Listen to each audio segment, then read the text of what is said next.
Hi guys, Jenny with On Fire Fit, and I am back with my beautiful daughter Thalia, and we have some talking to do. We have actually already had a lot of conversations, and so I'm actually not exactly sure which one of them we're gonna go crazy with, but I wanted to talk with her, with you guys, because she has a lot of very interesting insights into things, and being her age, 21, it's very refreshing. You know, I think a lot of times we feel like the next generation, you know, we're worried about. I'm thinking that too personally, so I'm like, I'm with you. So that is it. See, this is exactly why you guys need to know her better. Okay, but first, let's look at the shoes. So that we have the shoe for the day for both for both my daughter and me. These are actually super comfortable. That's why I wore them today, because we've been tooling around. But I love those tennis shoes she has. Sneakers or whatever we call them. Very cute. Okay, so it's a little bit interview style here, and I do have a podcast, which this will turn into a podcast at some point probably as well. My friend has been taking the audio from these videos. So if you're listening on a podcast or you are here with us in person, I wanted you to just be blessed, I guess, by this conversation. Did we title, like I usually have a high heel hallelujah, or I choose my shoes, On Fire Family. I don't know if we ever decided what we're calling this segment. Maybe we have to think about that. But this is going to be a casual, non-scripted conversation. And first off, we were talking about the way that the world is programmed in so many different ways. And I don't want to put you on the spot. Please put me on the spot. Put me in the hot seat. I'm here. Can you recreate that little tiny video clip that you were sharing with me?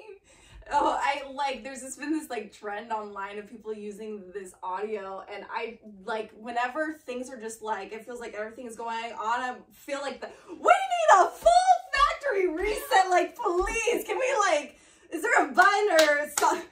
Jesus, can you come? Like we need something to fix everything, because I feel like, I don't know, especially for me, my head can start spinning so fast when I start thinking about all of the things that, I don't know, that's just flawed in the world. It's kind of scary. Yes, yes. So, but there is hope, because we were kind of talking about what we do or what could be done to deal with this situation. So I think probably this video is going to be titled Full Factory Reset. I loved it. She showed me this video and I'm like, oh, that is so, I think most of us can relate to that, because it kind of doesn't seem possible, but every direction you look, you're like, that needs to be fixed, that needs to be fixed, that needs to be fixed. And you're like, how are we living in this, well, some people call it a matrix. I kind of call it like programming, or just the idea that we sort of get lulled into this kind of, this is the way it is, and kind of almost a complacency. And just so you know what we're talking about, we're going to kind of hit some things, but I'm sure we won't be all inclusive. So some of the stuff we were talking about, start with pharmaceuticals and your thought process on some of that stuff. Yeah. Well, so, I mean, I've had various health things throughout the years. I had like a year where I was like throwing up, having really bad acid reflux, and we were trying to figure out what to do with it. And I ended up getting on Prilosec, and I don't know, it really opened my mind, because especially too, I mean, it was my junior, senior year that was kind of going on.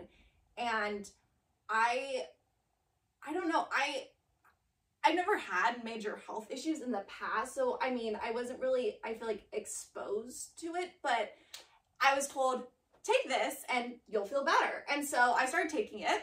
I was feeling better. And then the acid reflux would be getting worse. So then they say, okay, just take a little bit more. And I would take a little bit more. And then it was like, it ended up becoming this perpetual motion of just me increasing my dosage and nothing's getting better. I'm still throwing up every day. Like, it was kind of, I was in the place that I was so desperate for a solution, and I really wanted kind of a quick fix kind of sort of thing. And I feel like when we were talking earlier with all these different areas, people are in desperate places and they want a fix. They don't want to be in pain. They don't want to be dealing with whatever. And so people have limited options. And so I don't know, that kind of took me down this whole entire trying to really focus then on what am I putting into my body? How is it affecting me? How is it like, I don't know. So I feel like even then moving on, I got diagnosed with anxiety and depression. So I've been on, there was like a span of maybe like 3 months that I was trying out different anxiety medications, sleeping medications, depression medications, and I was feeling awful during that time, but I felt even worse on the medicine. And I know for some people they have great results and it helps them for a time to kind of get through, but I had the exact opposite reaction and it made everything really worse. And so I don't know, we've just been talking about how trying to think about how do I actually fix the problems in my life, because me taking a pill for the rest of my life is not the solution. And again, maybe it can be a short-term solution for some people, but I think you kind of get trapped where, especially when I was taking the Prilosec, it was like, okay, maybe let's say I had this much acid in the beginning, and even then, that issue is not the acid, but that's a whole nother discussion. But like, if I had this much acid in the beginning and I was having all this, you know, reflux, and then now my stomach is producing this much acid and I'm still having reflux, and now I have to get off the medication, and now you kind of get trapped into these scenarios where you're like, I don't have any other way out. Like, this is, I don't know. I don't know if that was kind of... Yeah, that's exactly what I was thinking. And so, you know, just using that particular example and trying not to go too deep into the weeds, but you know, a lot of people will be like, well, what's the big deal about taking Prilosec? Why wouldn't we just take it if that's the answer? Well, in this case, and this is still a part of the programming that we're referring to, is that it actually doesn't solve the problem, because your stomach needs acid to digest food. So the problem is not the acid. The problem is the things surrounding it that are causing the acid to come up. So rather than just trying to get rid of the acid, let's find out why the acid is coming up and what can you do about that. Because the problem is, when you don't have the acid in your stomach, you don't digest properly. And so your food has to go through parts of your intestines and stuff that were really not designed to break down that food. And you can have long-term consequences to that. Not only like possibly ruptured colon, if that sounds familiar to anybody, but also things like colon cancer they're thinking could be linked. The other part that is very abnormal and unnatural, and you can read this on the label of these medications, you know, that you will have potentially lower bone density, you'll have higher rate of Alzheimer. So why is that? You're not absorbing things correctly because you don't have the acid to absorb correctly. And as she was saying, it becomes a quick fix to solve the problem, and we all know what it's like to feel like you're in a crisis, and you will do whatever it takes. And this goes across the board. This is why people become alcoholics, or why they get hooked on drugs, or they exercise like maniacs, or shop like crazy. Social media addiction.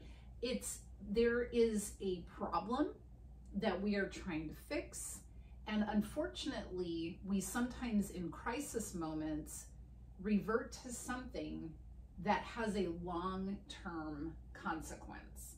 And at the moment, we really don't care because we're in a desperate place, right? So I think that the good news is, I think when you start to recognize that, okay, what I thought was a solution really isn't. Let me get to the root of the problem. Let me see what I can do to try to fix the root so that I don't have to follow this kind of programming that actually long-term is destructive, you know? And I was trying to think, we have other examples that we were talking about, which is why you were like, it's like every which way we need a total reset, factory reset. What were some of the other things? Was it? We were talking, I mean,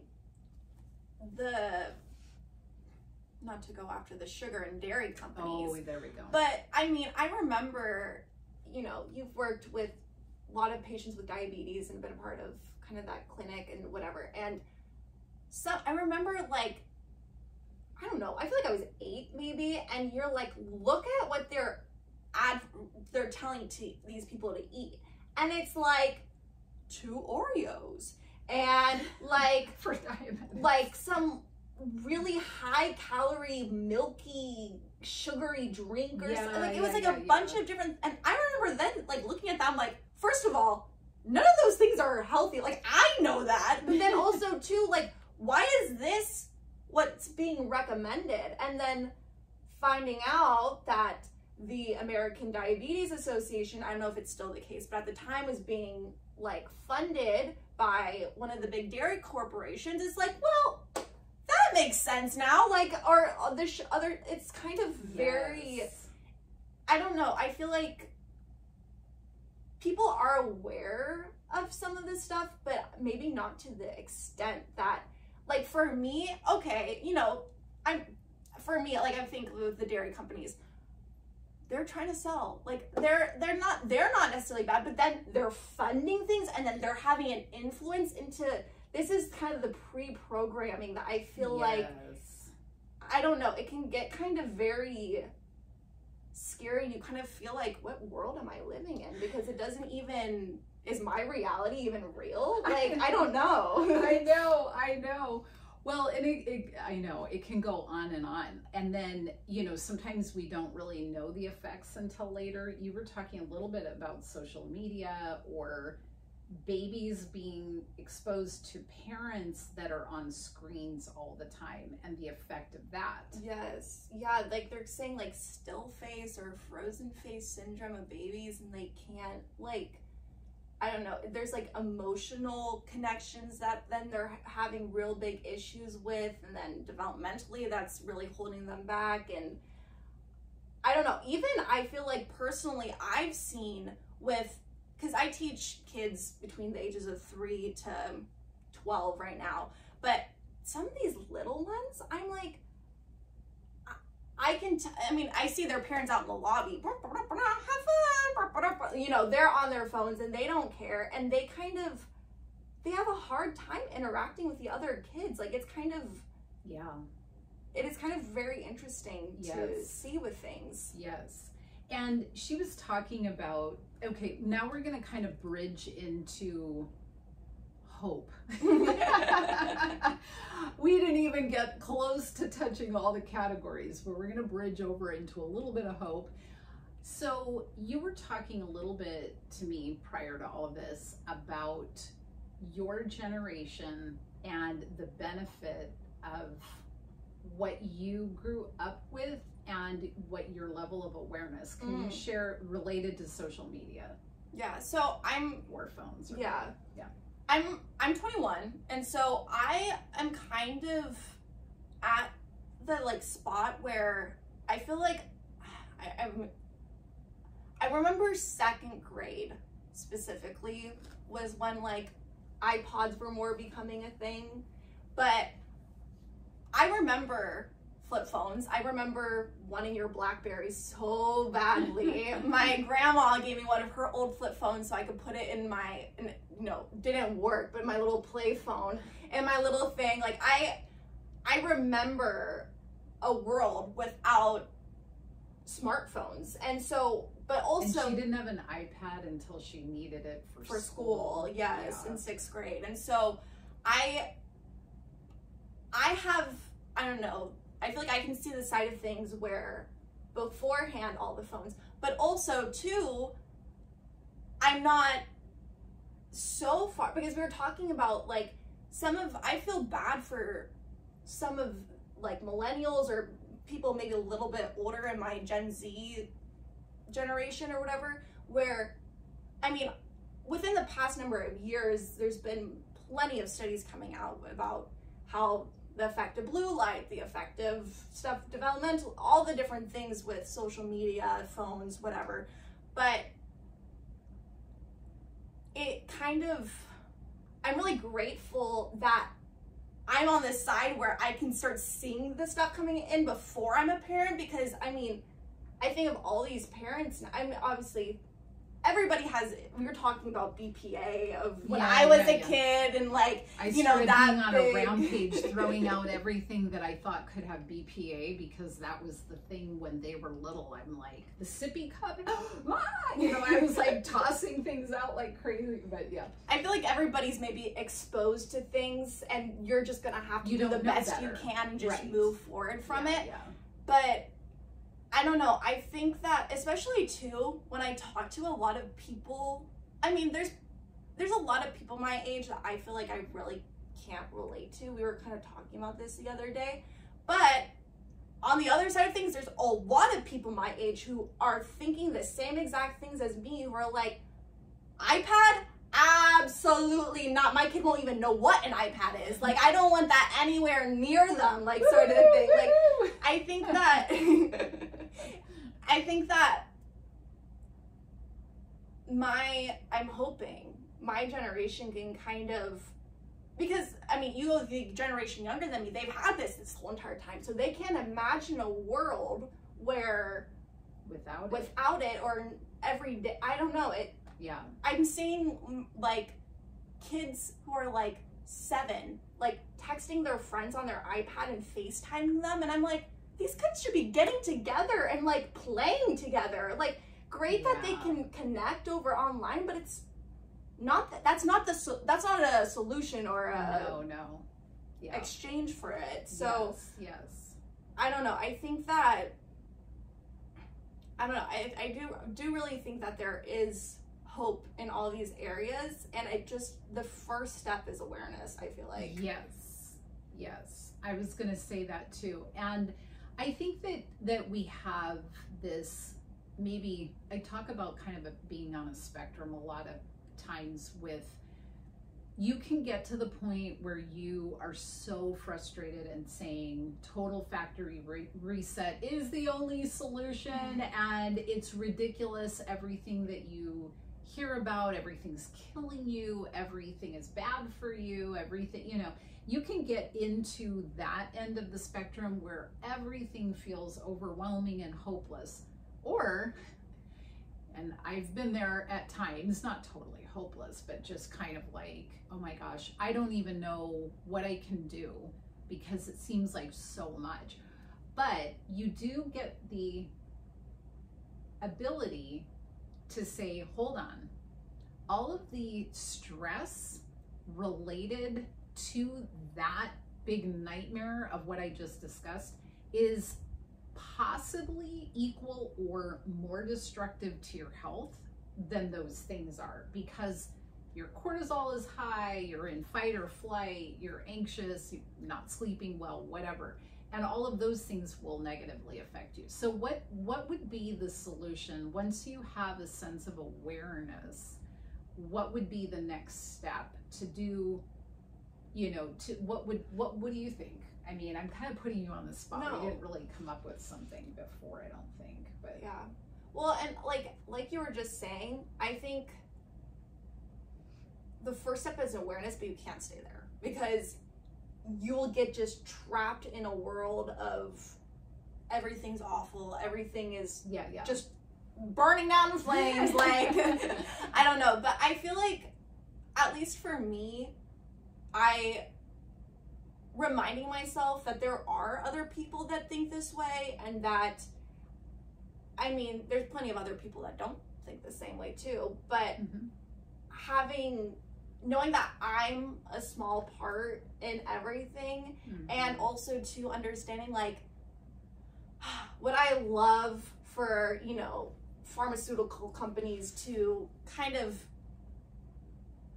I don't know, be more upfront about the medicines they're putting out and how it's gonna, I mean, not making it a one solution kind of idea, but also understanding that, like, this is all temporary. Like, we're not, like, we can do everything we can right now to bring peace into your own world or the world, but at the end of the day, it's not the final destination. So I don't have to, like, we need to fix everything because this is everything. Like, it's not at the end of the day. Yes. So and I'm gonna pull out more from that. So for those who don't know why you would say something like that, can you share a little bit more about, because some people do feel this is the end of everything. Yeah. So, I mean, we all have our own testimony, and I think this is an appropriate point for you to say why you can say that. No, I mean, for one thing, I feel like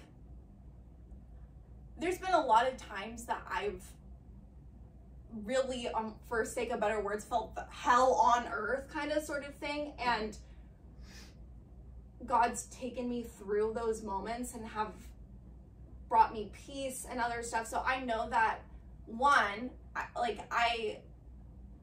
I don't have to feel the weight of the world because Jesus has already taken that for us. But also, two, I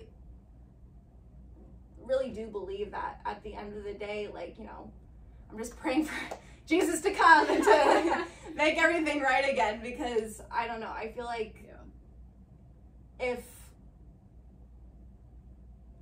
it's not that, then I would be losing it. Yeah. And I think that is the hope, that's the beauty of taking that end where, yes, we want to be aware, we want to do, I always say, when you know better, do better. But you also have to balance that with what you really truly can do, and not making it such a heavy burden that you are overwhelmed by that. And so to me, a lot of it has to do with being mindful where you are in this present season, even down to the day, and what can I do? And I'm going to highlight a couple things if you want to expand on it.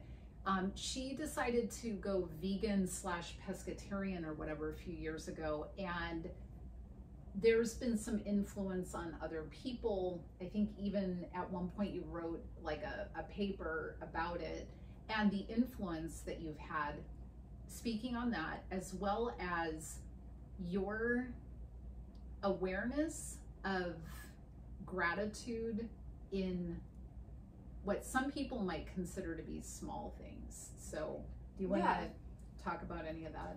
Well, I mean, what was the first thing you said? Vegan. Oh yes, vegan, thank you.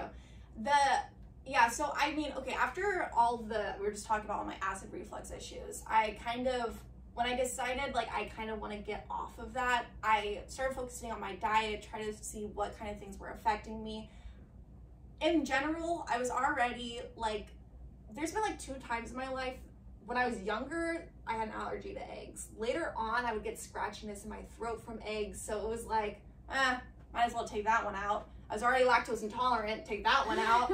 And so I took out, well, for a while I was completely vegan, and then I started introducing fish into my diet because the protein, omega-3, all the different stuff with it, I was like, I am lacking some of those things. So I've always had an easy way of processing fish too, but I think a lot of people, and especially when I've talked to people, it's like, well, what's the point?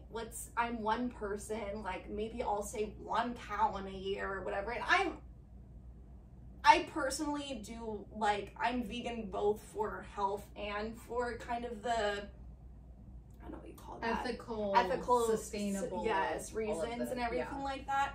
But I don't know.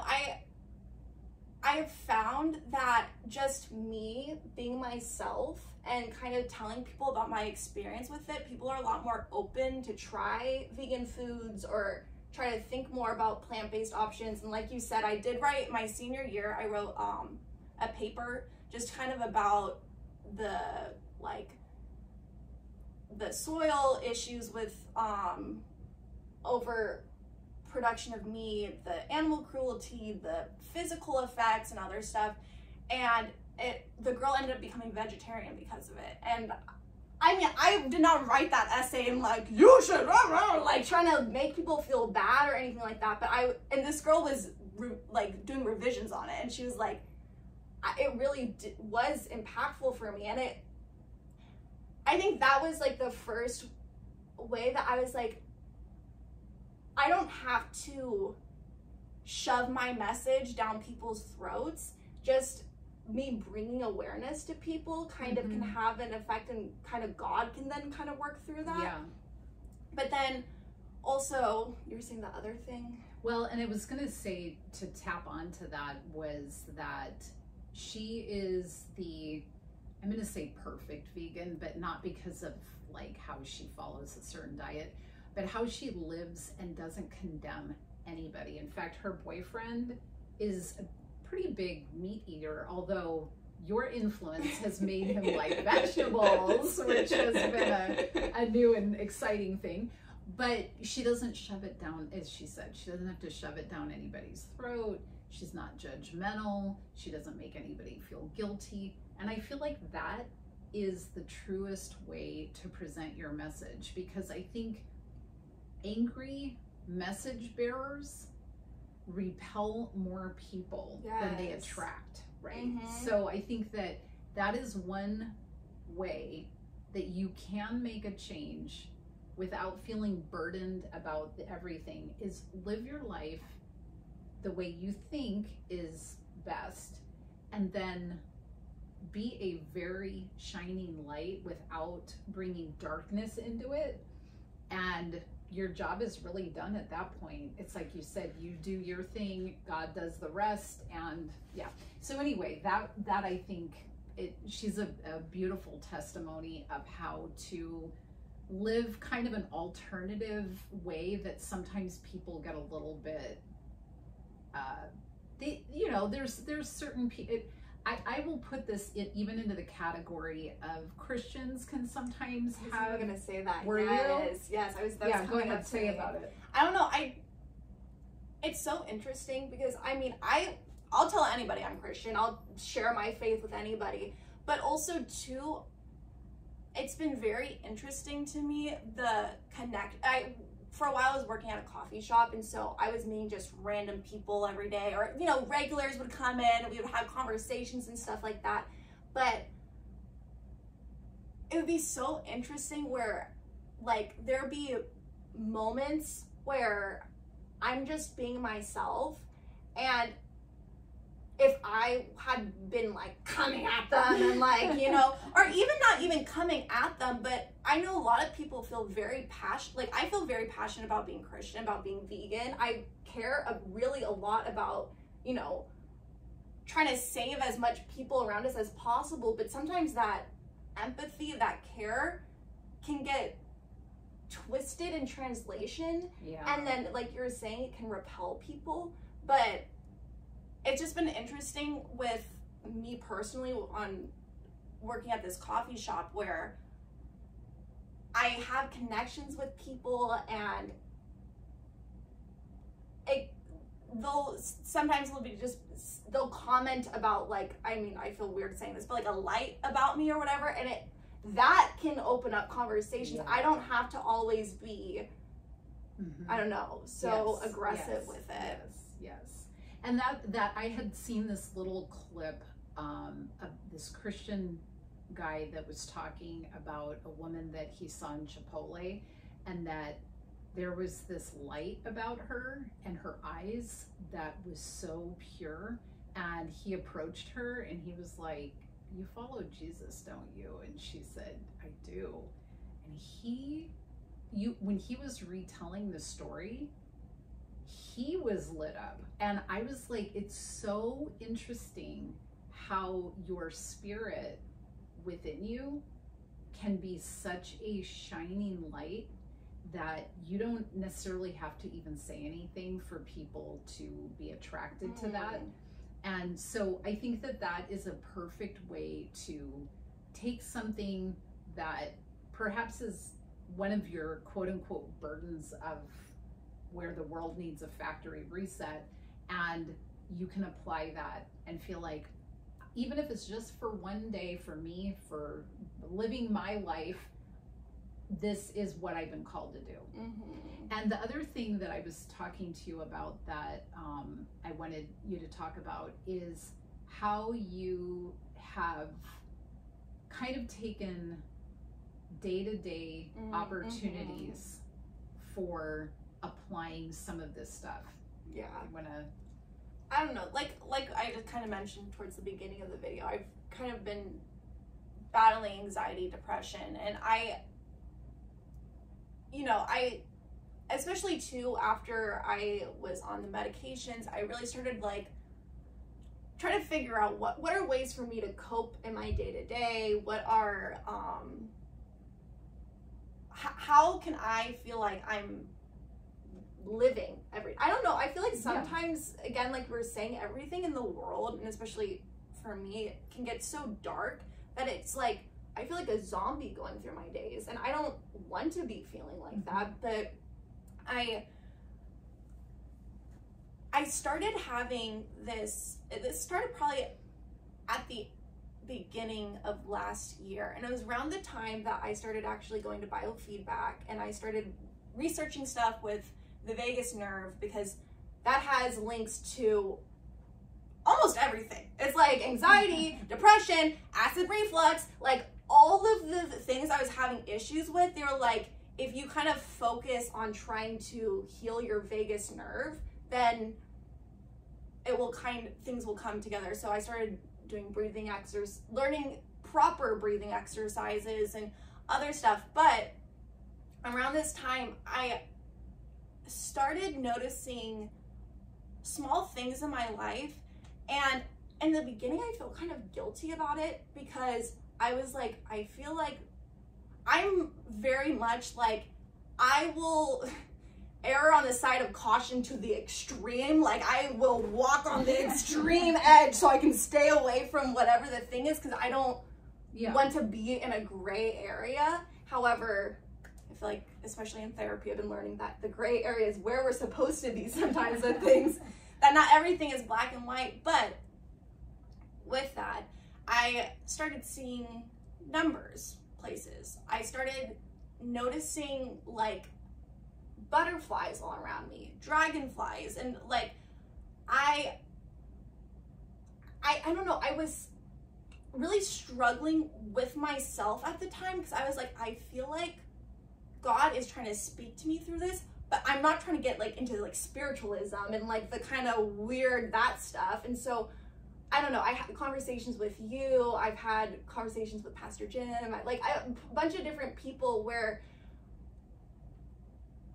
I don't know, especially too, because I really feel like it's coming from God. This is not a universe, you know, or like, I started noticing like Dave day by day, just randomly, you know, like I'll be walking and a butterfly will be like whoop, right in front of me, and I'm like, oh my gosh, like how, why is it that close to me? Like there's no, like, the it's butterflies aggressive. chase her. They chase. No, it's like, it really feels like God is like at my face being like, hello, do you see me? Yeah, I'm here. Like, I'm here. Like, it feels like the ladybug that wouldn't get off of oh you. my gosh. I had this ladybug last week on Friday stuck on me for like 15 minutes. We were walking, we're at the beach. How did a ladybug get on me at the beach? I have not seen a ladybug in years.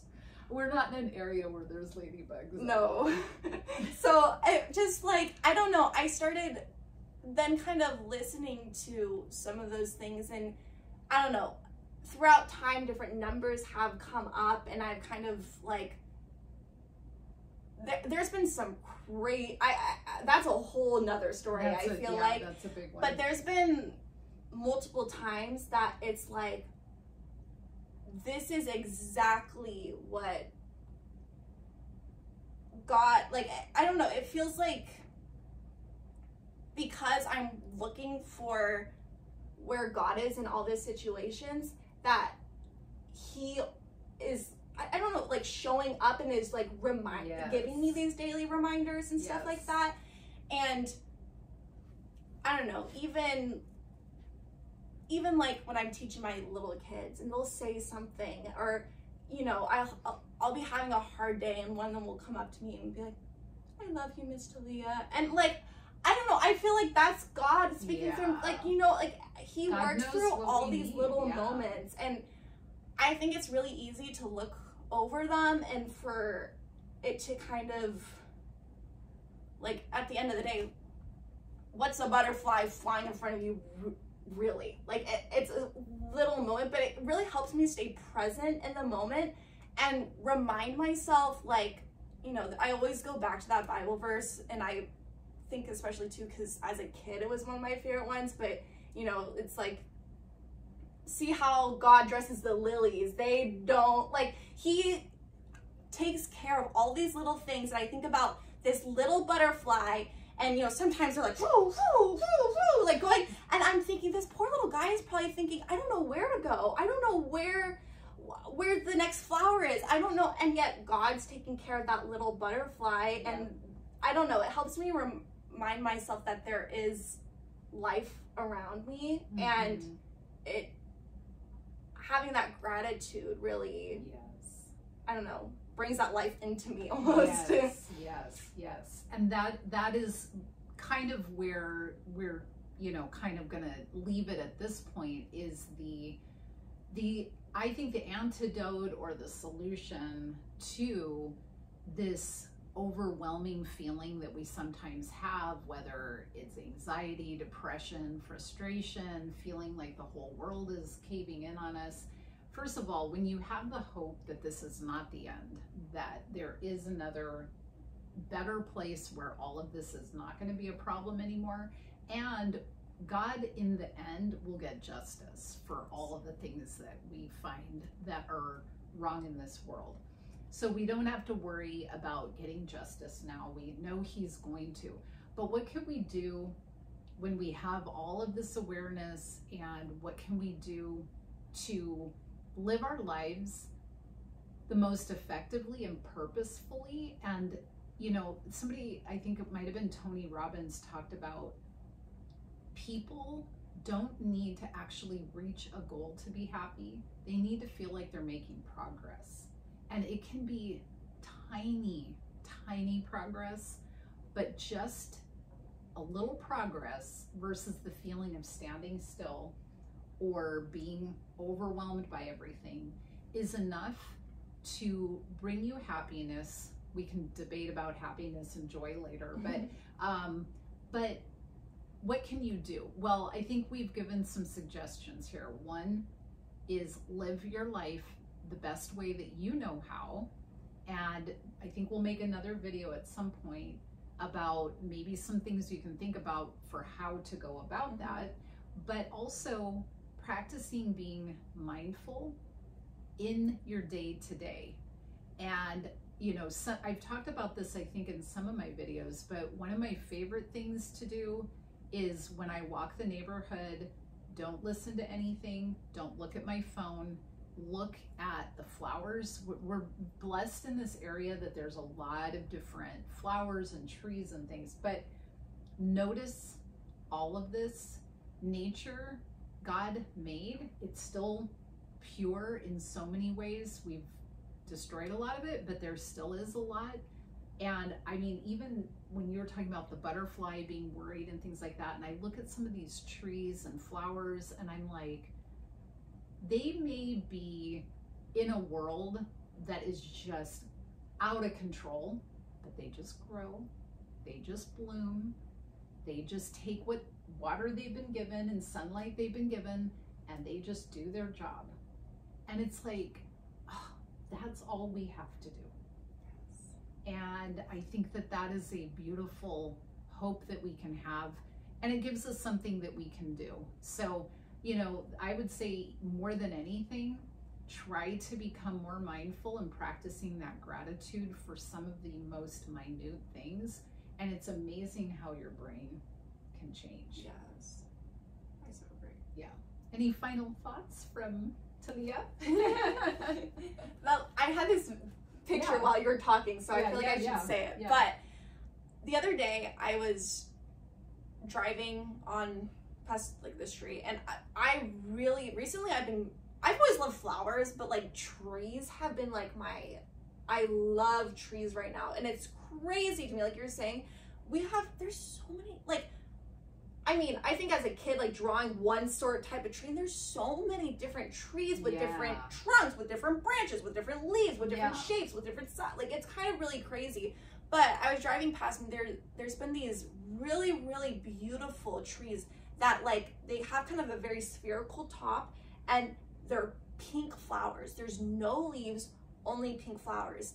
And I was driving past the other day, and I was kind of, I don't know, sometimes I feel like I should be making more progress. I should be, you know, doing this and this and that, or I see how I want to be, but I don't feel like I'm there yet. And I'm seeing this tree, and the trunk of the tree is probably like, I mean, very, very thin, but this huge big top on top. And then right next to it are the two sticks holding it up. Oh.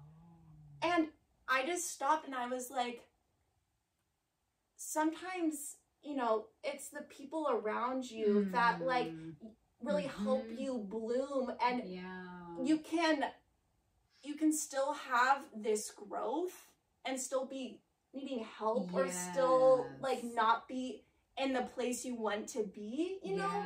Like, one day this tree will be strong enough to hold itself up on its own, but I don't know. I had that vision. I was like, I feel like I'm going to be wrong if I don't say this right now. That was such a great metaphor. And I do think that that probably is very true for a lot of us, that we want to not have to have that support, because I want to be able to do it on my own, and I'm not enough in and of it myself or whatever, but it's part of the design. Yes. And, you know, you still got the glorious blooming growth and everything.